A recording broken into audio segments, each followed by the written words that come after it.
Hello, everyone. Welcome to our next Up-Level Live session with Ian Peters. Just as usual, we like to wait for people to join us, so that always takes a couple of minutes. As people are joining us, I want to introduce myself. I'm Robin Cohen. I am the co-founder of Up-Level. We are a micro-learning online experience.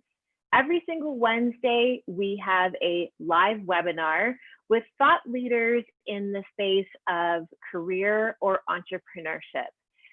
If you happen to miss our session, guess what? You can always go to our website and re-watch the session, which is great. I am really excited about our guest speaker today. I have known him for 25 years. And so it's a great pleasure to have him with us today. Before I get to that, if you're new to Zoom webinar, which I'm sure you're not, but we like to save all of the chat and engagement in the chat area. But if you have a question for Mr. Peters, please leave it in the Q&A section at the bottom of your screen. And so we just like to separate all the chat and engagement in the chat area from actually asking Ian Peters questions so that we can get ready for the audience Q&A at the very end. So without further ado, let me introduce our speaker. So Ian Peters is a dynamic entrepreneur who possesses a diverse and successful background encompassing video production, real estate, and wellness. He is known across his areas of expertise as an expert communicator who forms quick and genuine personal connections.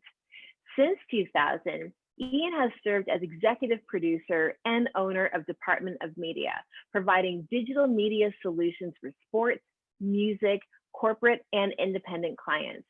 He focuses on delivering 360-degree services, encompassing everything from music videos and model casting to post-production, to significantly increasing engagement.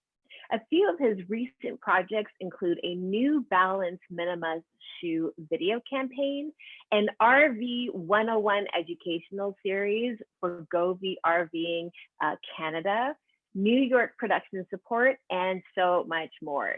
Ian became a New York City licensed real estate agent in April of 2015.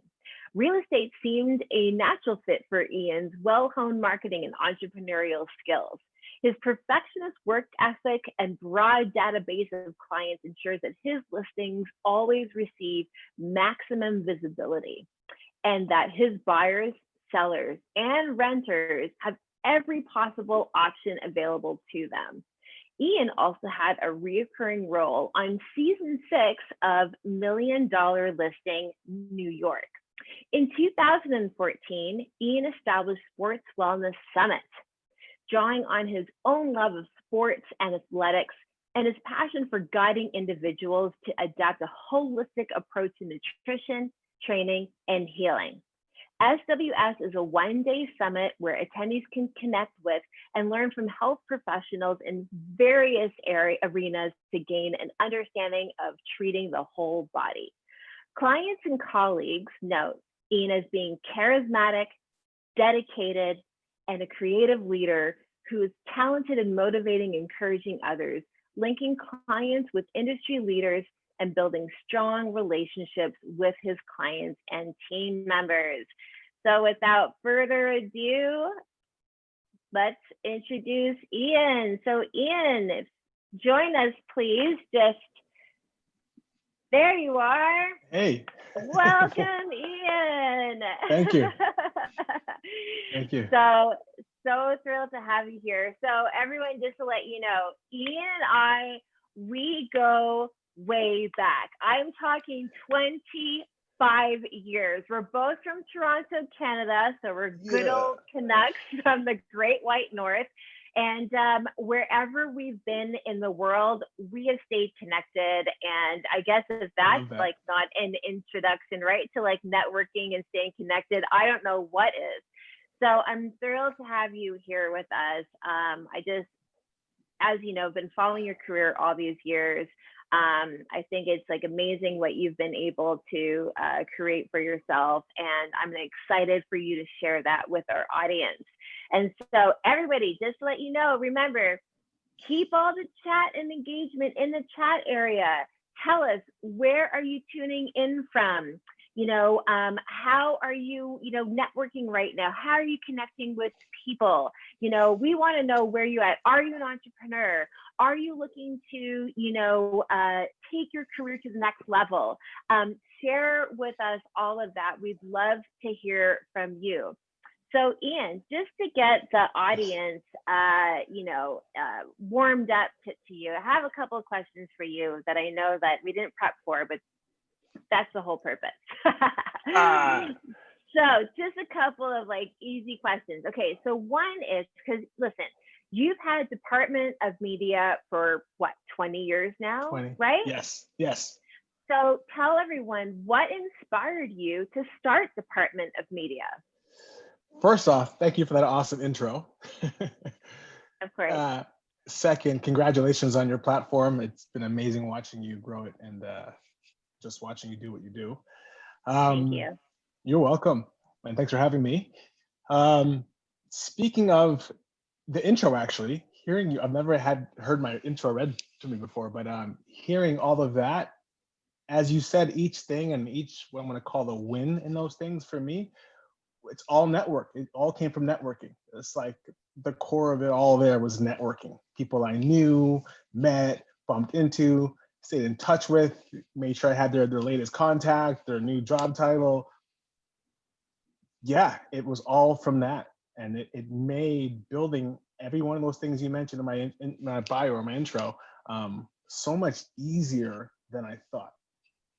Because magic happened, people stepped up that we would have never even thought to of, and gave things, shared things, insight. So anyways, let me not delve off the top. We'll get back to that. Put a pin in that. You mentioned a few questions. Sorry, forgive me, I got carried away. Yeah, so just what inspired you to start Department of Media? And you've had it for 20 years. It's a really long time to have any kind of business. Department of Media, thanks for asking. What had me start Department of Media was prior to the 20 years ago start of it. Funny, I had a friend come over and leave a camcorder at my place during high school. He moved away because he lost a son, unfortunately, and he moved away, forgot the camcorder with me. I picked up that camcorder, and being the hip hop fan I am, would take this camcorder, sneak it into hip hop shows, fashion shows, events I would just go to. I would just take it with me. Was always recording stuff, taught myself the camera, and somehow during high school, the word got out that I had footage on events that people had missed. Tribe Called Quest shows, Mercedes-Benz Fashion Week in Toronto, or Revlon. No, at the time it was Mac. And people would ask me for footage. And back then, high school, VHS was a thing. I would literally plug that camera into a VCR and dub them VHS copies. And that later on evolved to CDs and DVDs, burning DVDs for people. Until one day somebody offered to pay me for it. Hey, I'll buy the Tribe Called Quest show off you. I heard 5 came and you shot his freestyle. I missed it. I heard you with the camera. Right. And before you know it, I'm selling content out of my locker in high school. I'm selling hip hop shows. I'm selling freestyles from Caravana. The Friday before Caravana, everybody's downtown Toronto, gather around hip hop freestyles. And I would be in the middle of the freestyle circle, just taping. Again, I'm just a sincere, passionate hip hop nut. Yep. And people would ask me for that. Hey, do you have any freestyles, any footage from Caravana? Robin, before I know it, I'm selling footage. YouTube was just becoming more popular then, and that led to people wanting more content for YouTube. Right. So I'm now being asked to shoot bar mitzvahs, business quarterly meetings for corporations or people that I knew, backyard birthday parties for neighbors, yada, yada, yada. Yeah. And being asked for the invoice. We want to pay you. I didn't even know what an invoice was, Robin. No kidding. When I learned, how I learned what an invoice was? I took an invoice for another thing I did or paid, changed the wording, changed the name on top. put in a That's price. what we I had do. no clue what the industry price was at the time. I didn't even know there was an industry price. I would love $50 for this. Put it in an invoice, sent it off, and I got money back. That was it for me. There's something here. I've been asked for the last 2 years of high school for footage. I'm going to keep doing this. Looked up Ontario Small Business website, taught myself how to register, went down to City Hall, Mill Aspen Square, Toronto, Yonge and Sheppard, registered Department of Media, and off I went. Me and my Canon X, at the time was a Canon XL1 and a Sony PC100, my first two cameras.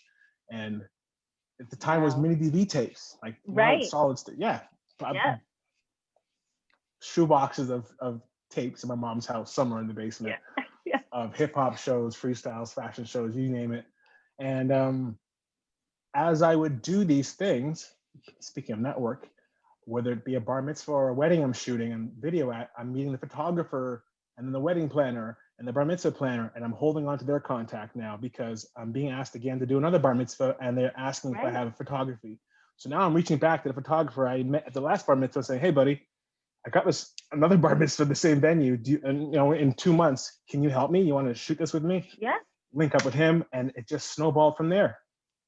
And you start getting in the databases of wedding planners and bar mitzvah planners and these people, and it's just snowballed.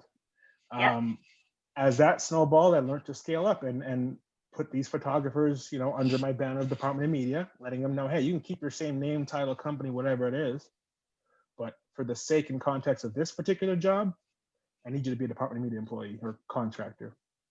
And I branched off from video to photo, bringing in makeup artists from, as you know, I used to model, networking with them on set, have their contacts in my book. Hey, makeup artist so-and-so from this movie I did or film I did, I have a wedding coming up. The bride wants makeup and hair. Can you help me? Next thing you know, I'm rolling up to shoots with video, photo, makeup.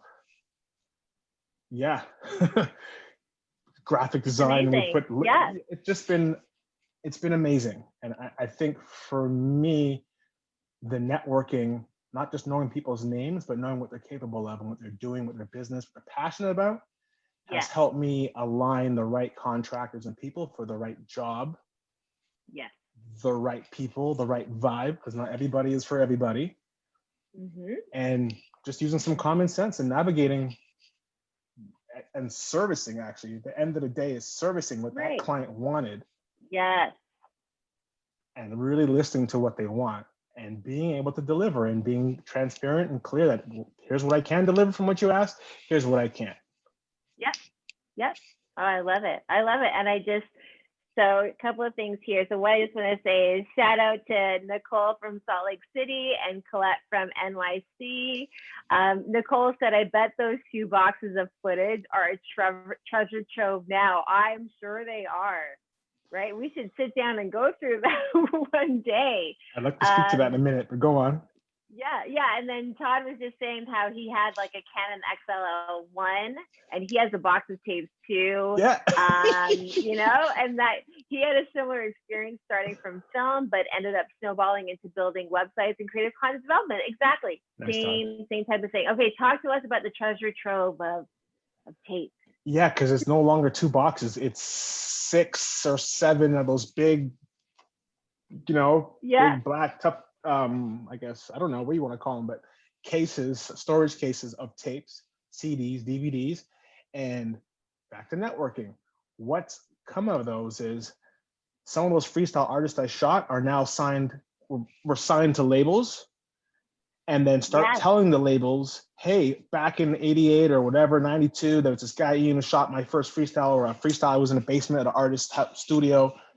And the next thing I'm getting labels emailing me and texting me or emailing me then or calling me, hey, we heard you have such and such, if I can call an artist name, I will, such and such artist freestyle. Chaos, for example, was one out of Toronto.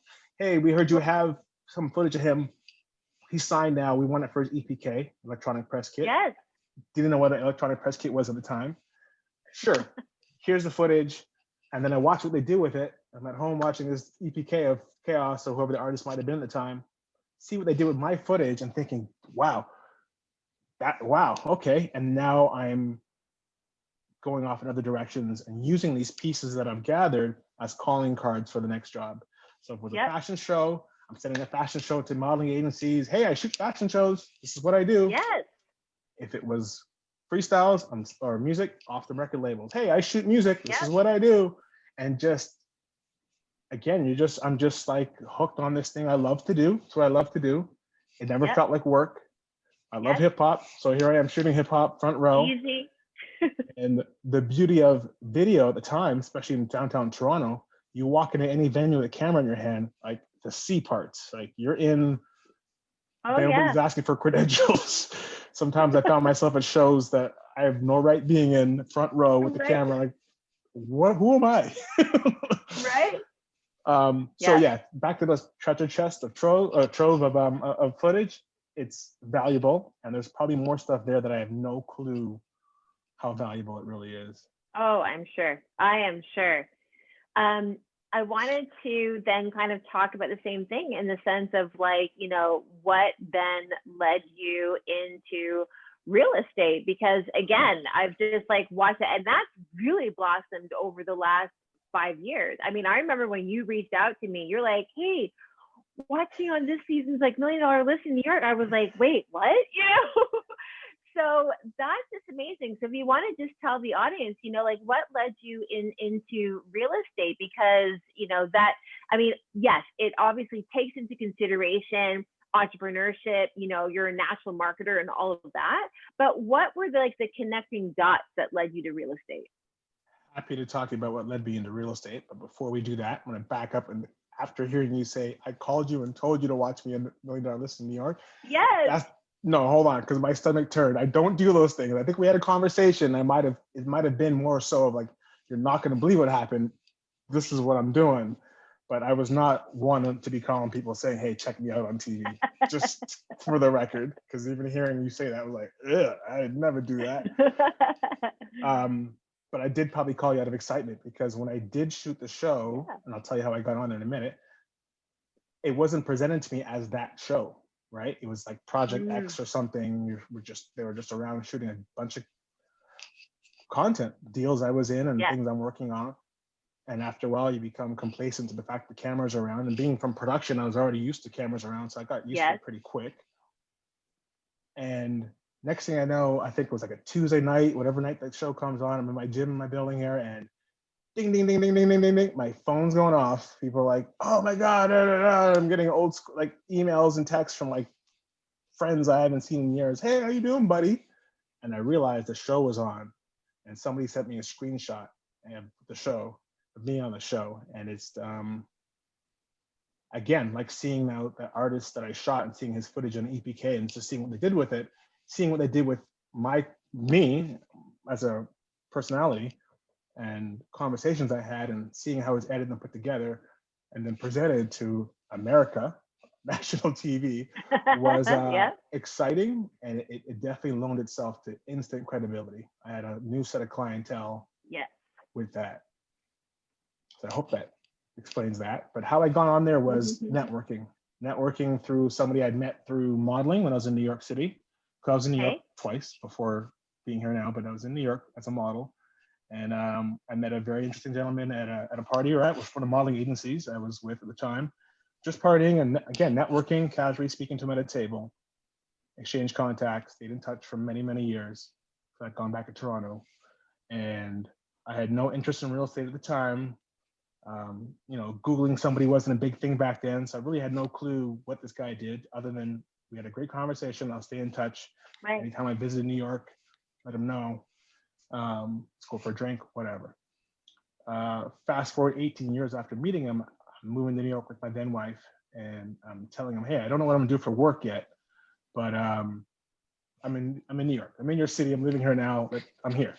And the first thing he says to me is, hey, you know what? You've been really good at networking and staying in touch with me for the last 18 years. You should try real estate. I think it's the kind of thing for who you are. And I was like, real estate? I don't know, because I just came from doing real estate videos for all kind of clientele in Toronto. Right.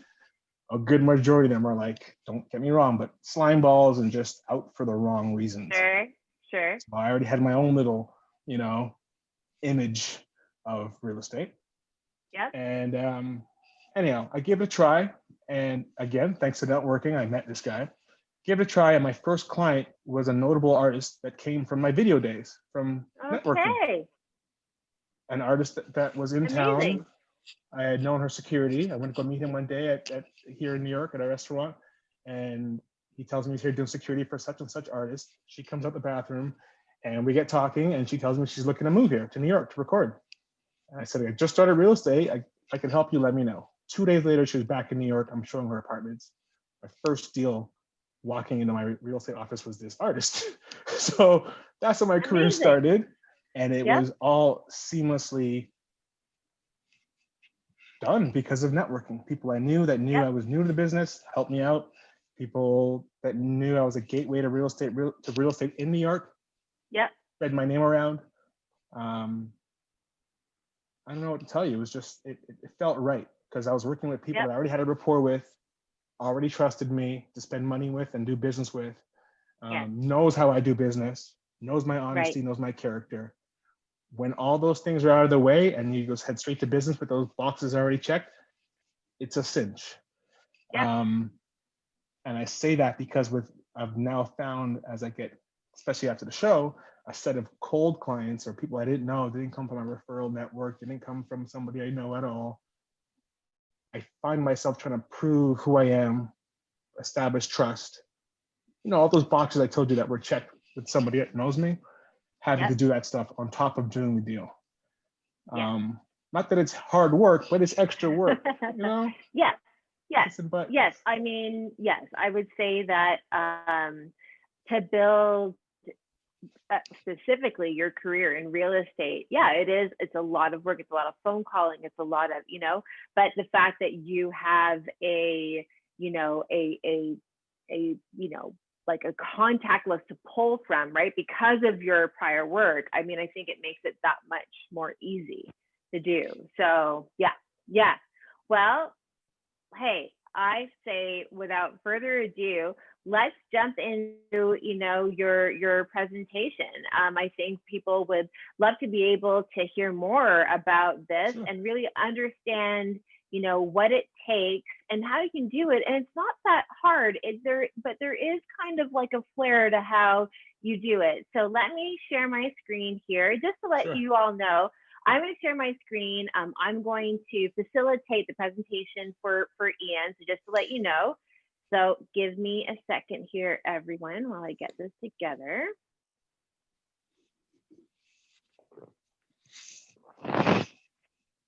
Oh, cool.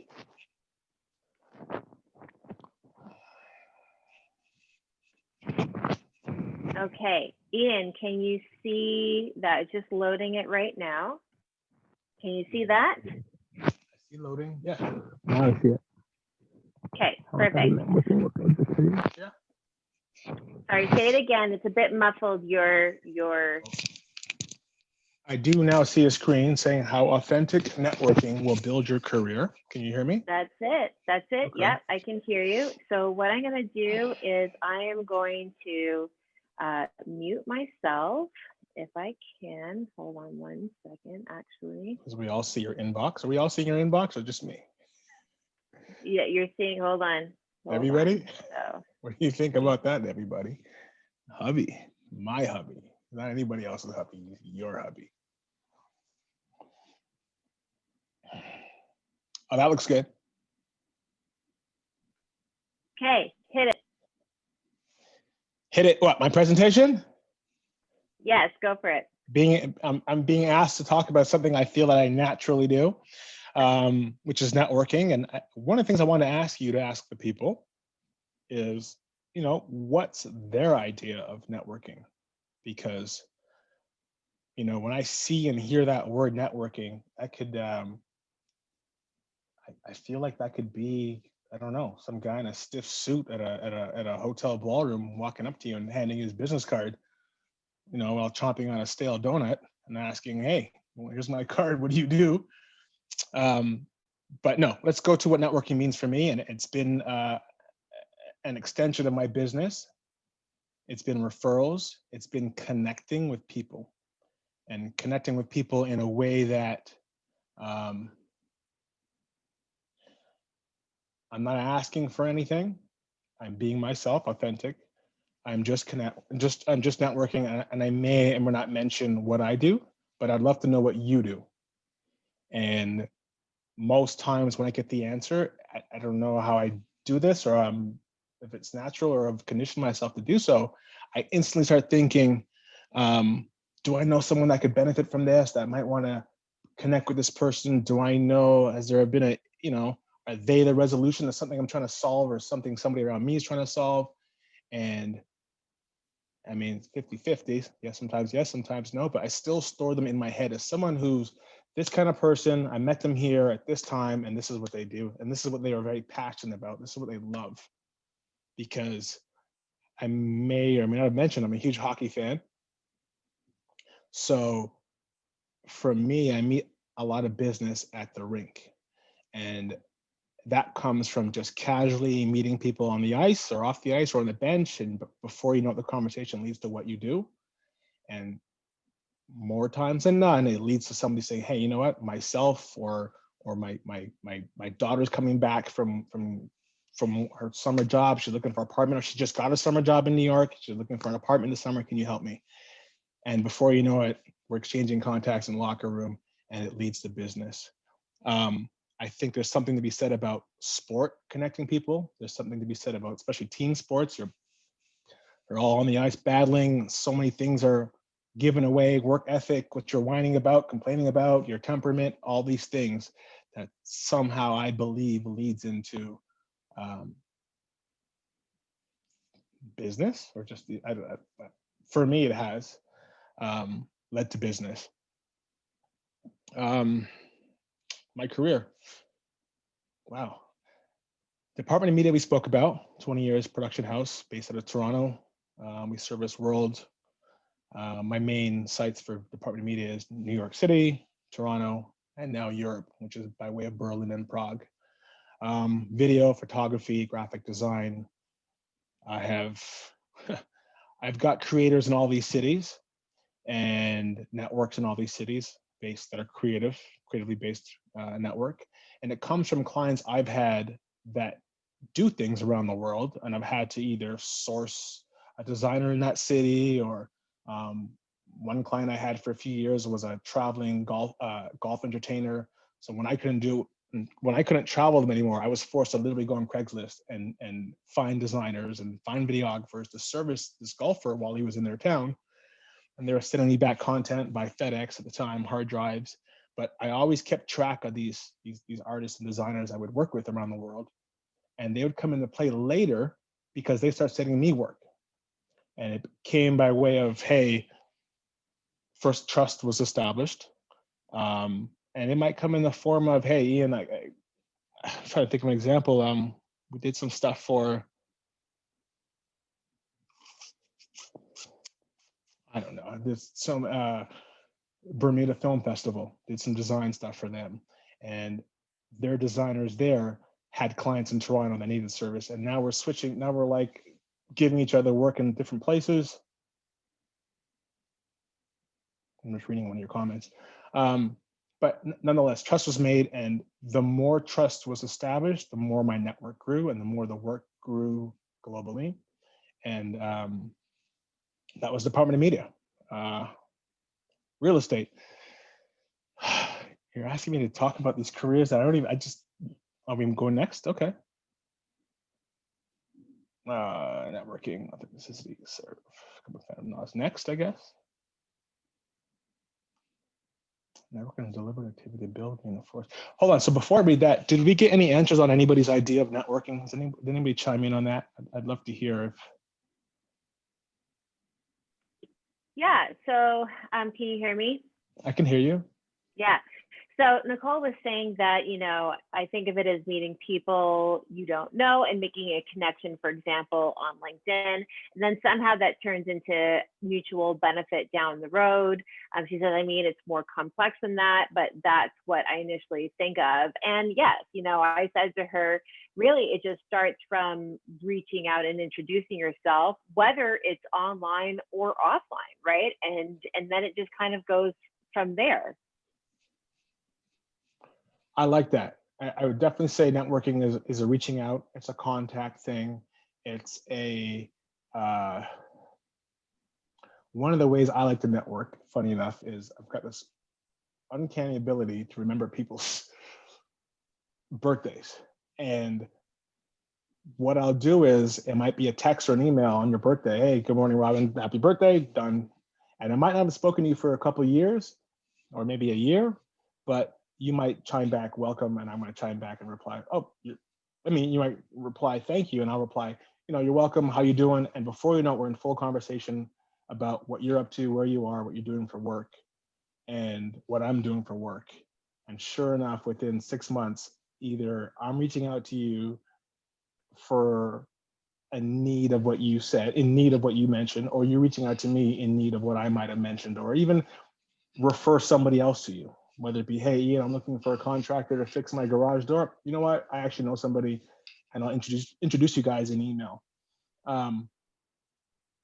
What I like about that is the contractor that I refer loves it. You're happy with his work. And I don't want nothing of it, but I just know that you vetted, well, I've vetted him first before I've referred him to you, but you trust me enough to know that who I'm referring you to is somebody that'll get the job done. I'm not just referring any Joe Schmo. So that to me is pretty telling. Like I said, I feel that you trust me. I have your back. I wouldn't put you in any compromising positions or situations. And I like that. And I like when that happens, because it usually comes back tenfold. That contractor is referring me now to other clients looking for a house or looking to move, or, it somehow always comes back. And I'm not asking for nothing. I'm really not. I really just like to service people and give them what they want. And I treat them in a way that I believe how I would want to be treated if I was brought into this situation, or I asked you for a referral. Well, and I also like this first line here. Networking is deliberate activity. Right? Yeah, it's not a fluke. You're putting a conscious effort into connecting with somebody. That's what it is for me. Especially maintaining. Oh, next, okay. Would you like to read that for me? Would you like me to? I'm so bad with that word, authenticity. It's just good for the soul. It is good for business. Authentic people waste less energy on trying to be something they are not, and pour that energy into supporting their colleagues, expanding their knowledge, and giving customers excellent experiences. Yes, I like the part about waste less energy on trying to be something they are not. Because one of the joys I really, really just bask in is I'm myself at all times. And if I'm not, I can feel how uncomfortable I am, and I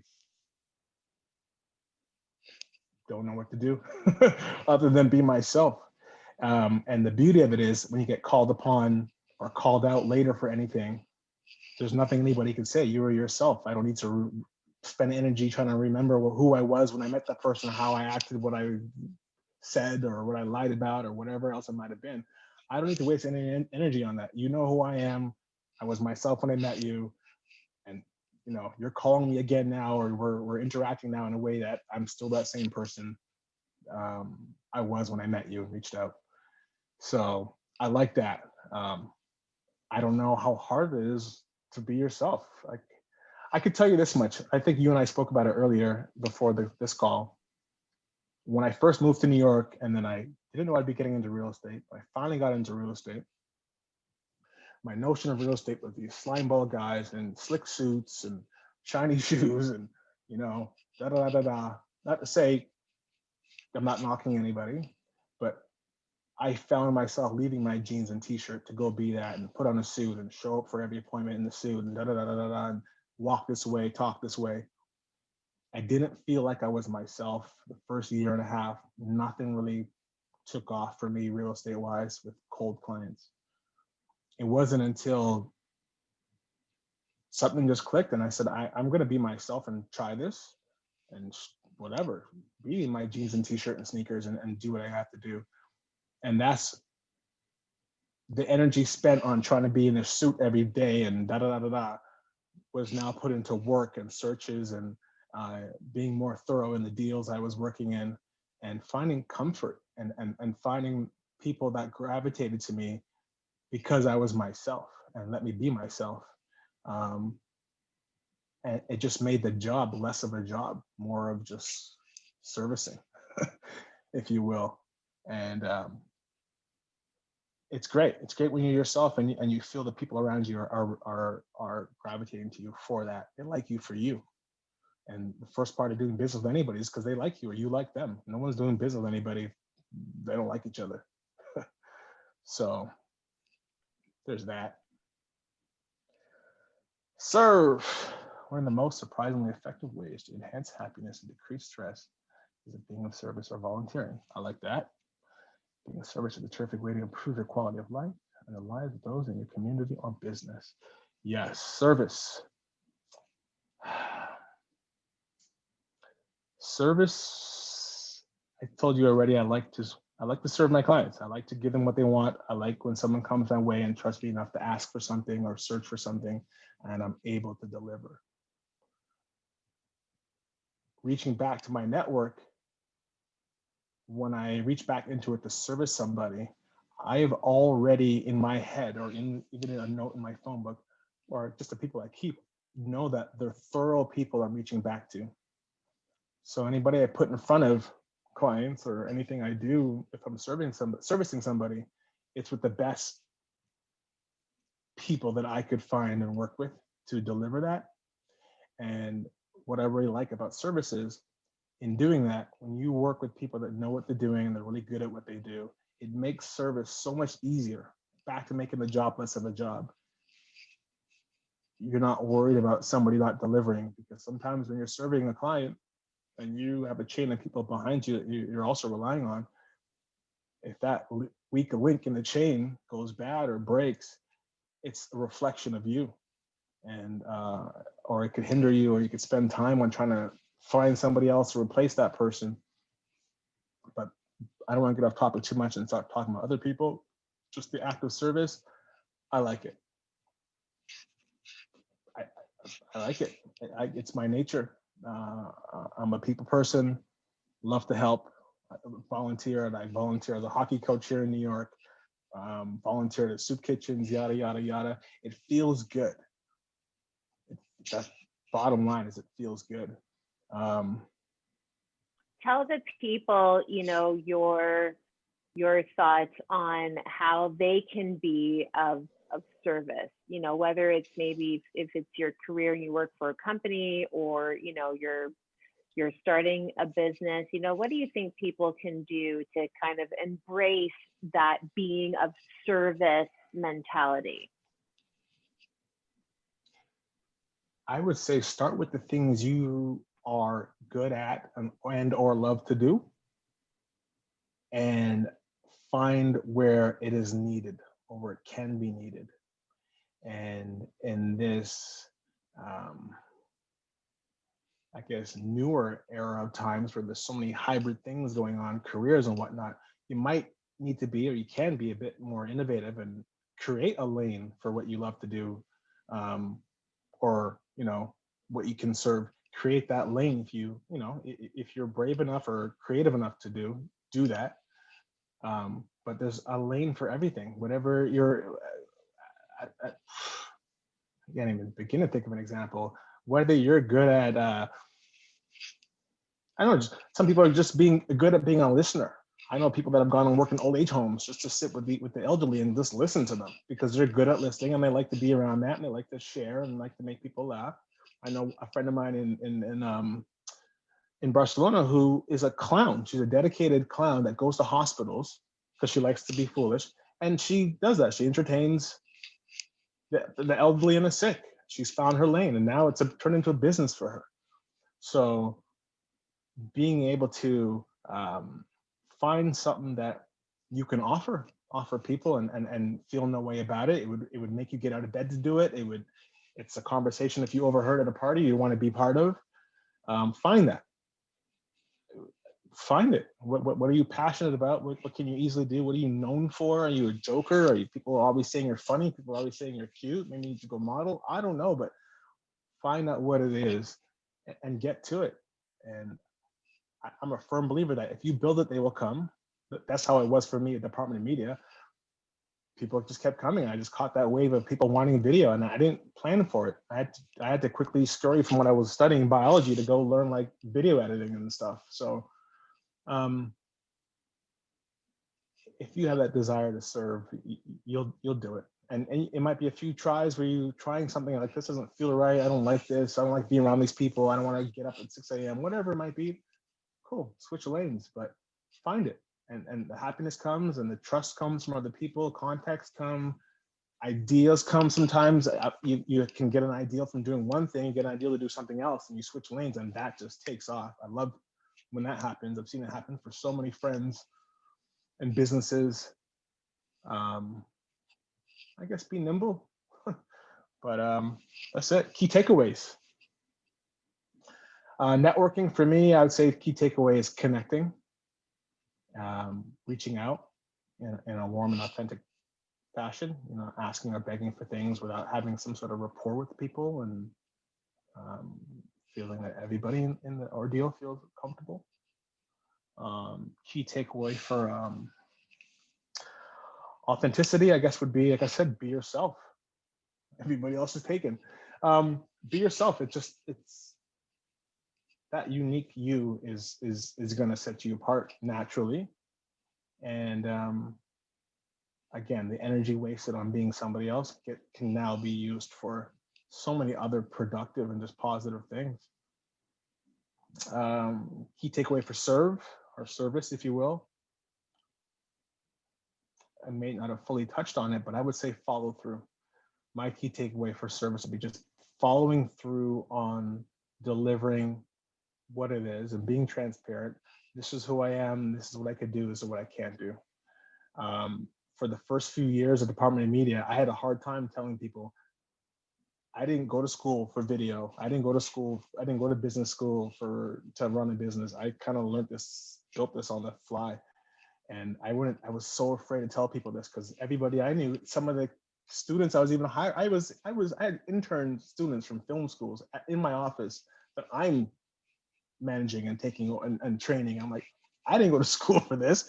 So I kept it under wraps for so long. It took me a good couple of years to own the fact that I'm self-taught, self-made. Yeah, because everybody else around me was trained and came with resumes and came with titles and letters and asking me, what school did you go? Did you go to IFC? Did you go to TFC? All this stuff. And like, I didn't do any of that. I just followed my heart. I had a camera. I always made sure I had the charge with me, charge the battery, and I'm shooting. And it led to working for the Blue Jays. I love baseball. Next thing I know, I'm working for the Blue Jays, doing video production for them. That came from networking, because the people you network with, if done right, learn what you're about, see your work ethic, and they call you. Hey, got this opening at the Blue Jays. We're looking for a camera guy. I know you like baseball. Want to give it a twirl? I worked 6 seasons for them. 1 minute I'm watching baseball on TV, next minute I'm the cameraman shooting that. So it was a very surreal and exciting thing for me to see where I'd go next. I've done shoots and worked on jobs with people that I once idolized, and to now be in front of them, serving them or providing something for them that I love to do, there's a high in that for me. Yeah. Sorry for the blab. Thank you. I love it. No, that's fantastic. Let me just stop sharing my screen. Let's go back here. Okay, we have a few questions that I want to get to, but thank you, and that's awesome. I want to maybe just touch upon authenticity before we go to Q&A, because you've certainly embraced being authentic. And again, we were just talking before, I've always been authentic, because I know that there are a lot of people, especially women, right? So that's why I want to touch upon this. I feel that women tend to compromise their authenticity a lot in order to be liked, in order to fit in, in order to do well at work and all that kind of stuff. And on one hand, I do understand it. I think depending upon the environment that you're in or the company that you work for, I think that some compromise has to happen. You know, I actually spoke to a group of you know, university women last night, so young women, because I mentor them, and that's what I talked about, is to like unapologetically be yourself, especially as a woman. It's like the right people will gravitate to you. They will embrace you. They will cherish who you are as your authentic self. And for those that don't, they're just not meant to be in your life, or it's not the, you know, career or the company you're supposed to work for. And so authenticity for me, for women, is a really, really, really huge thing. And I always try and push that. I just think that more women need to embrace authenticity unapologetically. Forgive my ignorance for asking, but is that a thing? Is that a thing in terms of women struggle with, or it's a challenge, or it's a Oh, thing? Forgive my ignorance. I think so. You know, I think that women tend to want to be liked above and beyond anything else. And so that they will compromise themselves in order to be liked. And this is socially, Mm, professionally, you know, and hey, I think that it's fine for some, you know, and that it works for some. It's never worked for me personally. mm. And being authentic, most of the time it's been really well received. Sometimes it hasn't. And I've come to learn that when it hasn't, I'm not meant to be, you know, at that job or working at that company, or I'm not meant to have those people in my life. The people that love me for me are supposed to be in my life. So yeah, it's a big thing for me. And I definitely try and encourage women to be unapologetically authentic. Awesome. Thanks for schooling me on that. Yeah.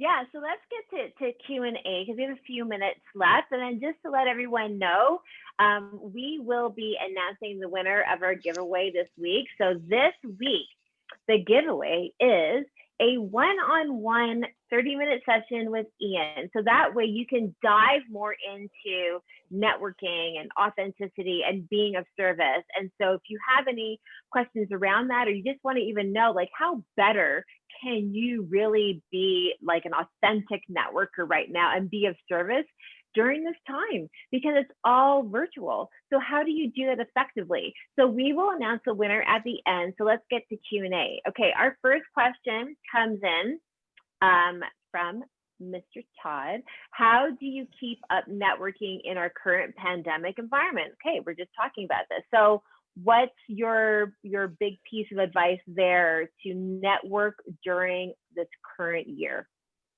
Current year? Yeah. I assume you're referring to the pandemic. Yeah. For me, like the birthdays, the pandemic is it's more even a red carpet reason, if you will, to say, hey, how you doing? I sent some emails I'll call the COVID check-in. How you doing, Robin? Just checking in. Where are you during these times? How's work? Are you working? It just gives you more reason to start conversation without this out of the blue. Excellent answer. Yes. Yes. And actually, you know what? I've been keeping myself in check. I haven't done that enough with certain people, because it's almost like you have your core group and you stick to that. But that's actually excellent piece of advice to really make more of a point of it right now because of what people are going through. So I love that. Thank you for that.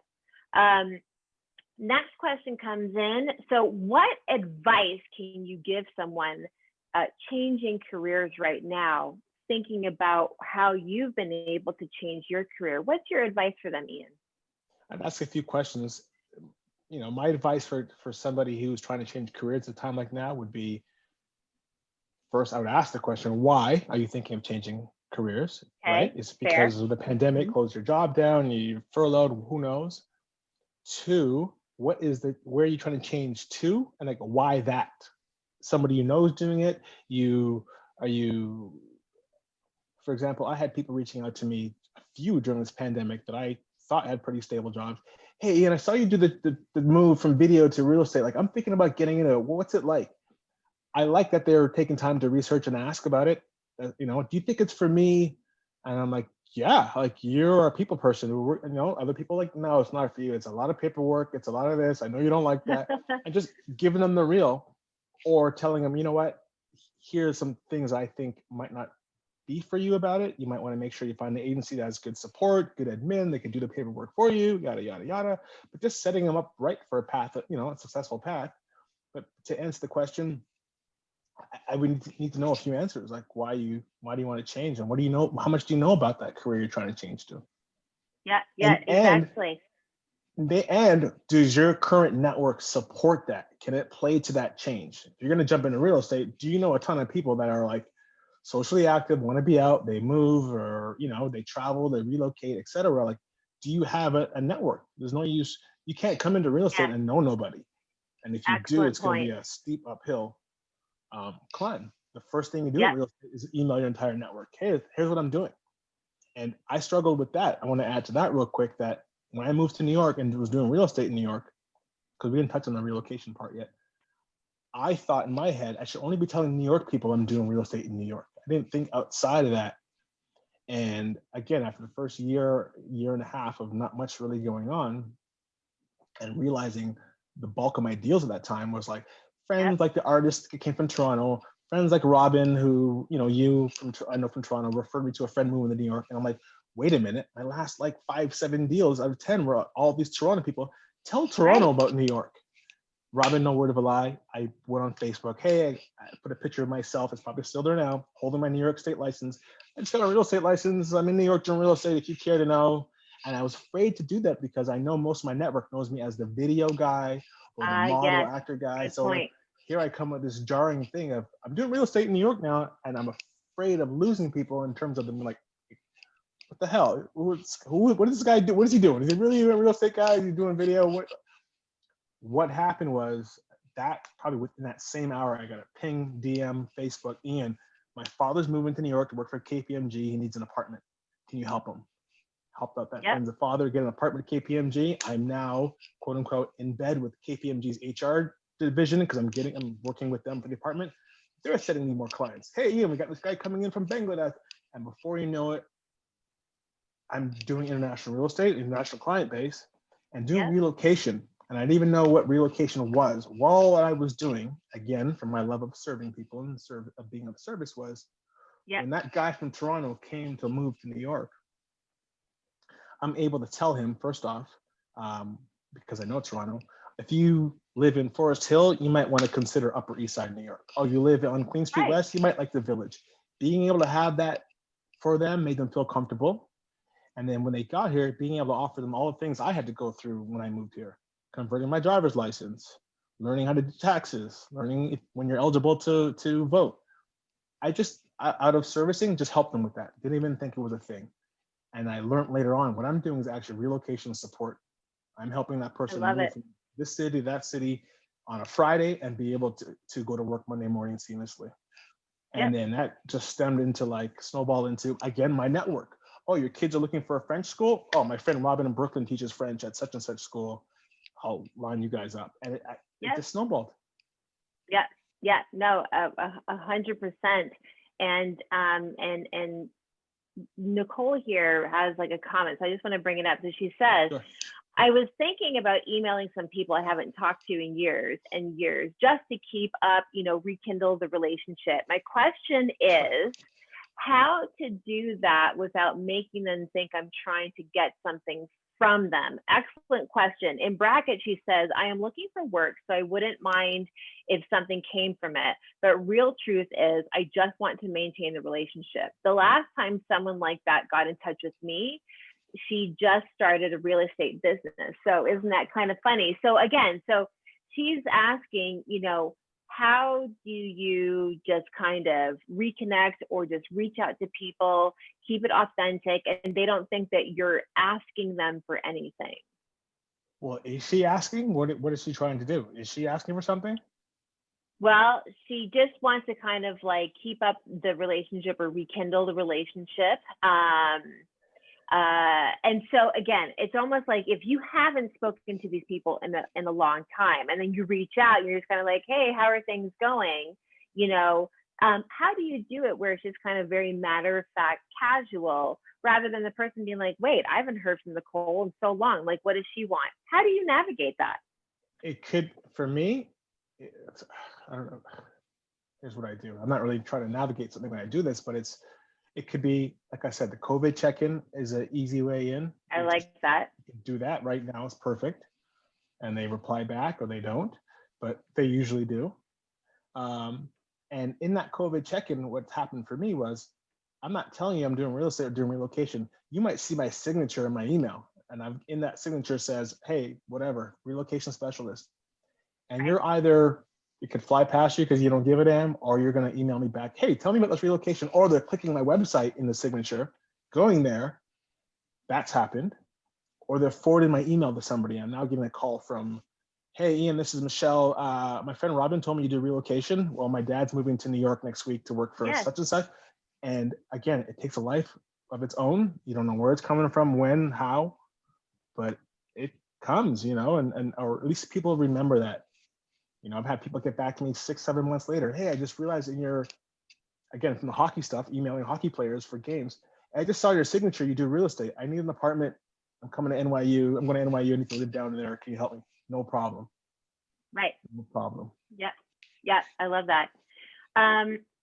So speaking of, you know, networking during COVID and whatnot, the question is, what are the best ways to network during COVID? But maybe I want to expand on that question and be like, where are you networking right now, Ian? Like, are you leveraging LinkedIn? Are you on social media? Are you just kind of like texting people and emailing people? You know, what avenues are you using to continue networking with people? The avenues I'm using to continue to work with people during COVID right now would be LinkedIn for sure. I finally broke down, did one of those like, well, email your entire contact list and tell them you're on LinkedIn. Because before that, I was handpicking and selecting who I just did one of those like, all right, send to all.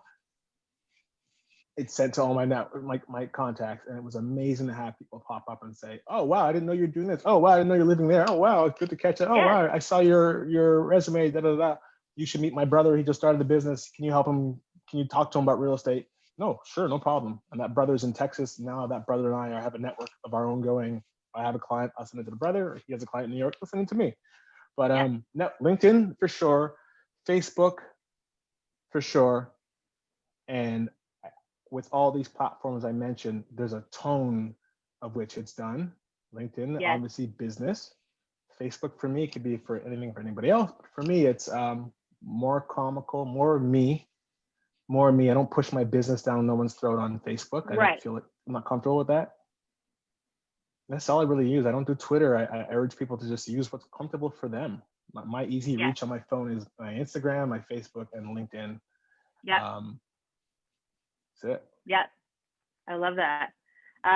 Final question so we can wrap up things is, how do you push through hard times? So, you know, this year has been incredibly challenging for, I think, honestly, everyone. I don't care who you are, what your profession is, you know, what your life looks like. This has been a really hard year. So what has been the thing for you, Ian, to help you push through this challenging year? The thing that helped push me through this challenging year has definitely been a positive state of mind and a vision that we will all bounce back out of this. Seeing an opportunity to be innovative, because a lot of people are at home with, they're online, like the captive audience is there right now. And you can be, if you could find a way to pivot enough to get in front of them in a way that's fitting to the times. I'm not, when this pandemic started, March, April, May, I wasn't sending out newsletters. I'm not trying to sell nobody real estate during a global pandemic. Use some common sense. But it was more the personal touch now of, sharing or trying to even get from other people positive stories, outcomes. Are you still working? What industry are you in? How is it doing? Is it thriving? Is it sinking? And getting a sense of like what could be what could be next? What could be? Look at Zoom. Right. Look how Zoom took off during the pandemic. Exactly. Exactly. Yep. They knew what's up. Exactly. Yep. Absolutely. Awesome. Okay. This has been wonderful. You know, I think, like I said, you know, all your stories of, you know, how you've built the different parts of your career has been really, really amazing. And so to wrap things up, we're going to make the announcement of who the winner is. And so the winner is, my little drum roll here, yes, is Nicole Larkin. Because Nicole, you've been so active and engaged with us, and just loved all of your questions and everything that's going on with your career right now. So let me put in my email here for you, Nicole. And what you're going to do is you're going to email me. So it's Robin at moveuplevel.com. Nicole, please send me an email. I will put you in touch with Ian, and then you guys can arrange your 30-minute 101.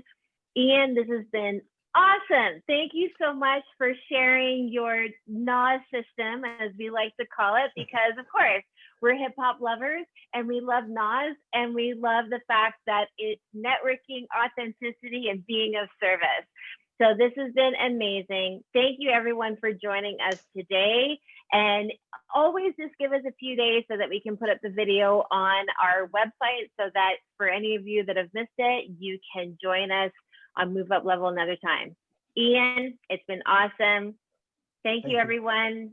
Have an awesome day.